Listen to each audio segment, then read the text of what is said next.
You know what that means? That means there's less competition. There's less competition today than what there was just 10 years ago. And so and that's a current recent trend.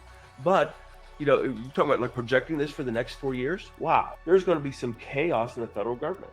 The Trump administration.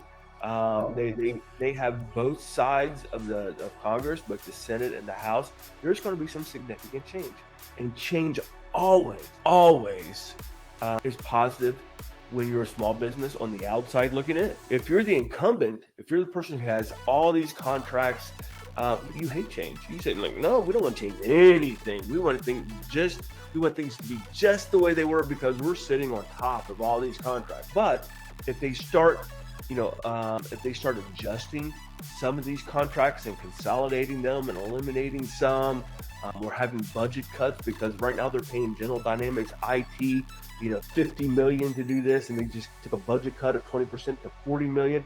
That all favors small businesses. Why?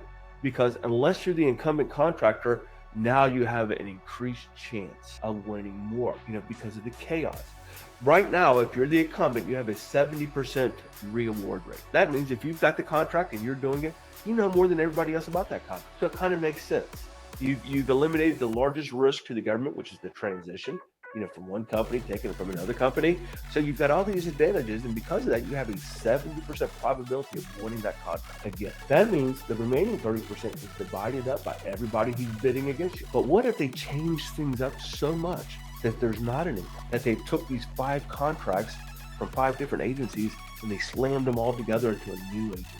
There's not a single incumbent out there. So now, instead of the bid field sharing 30% probability of win, they get the full 100%.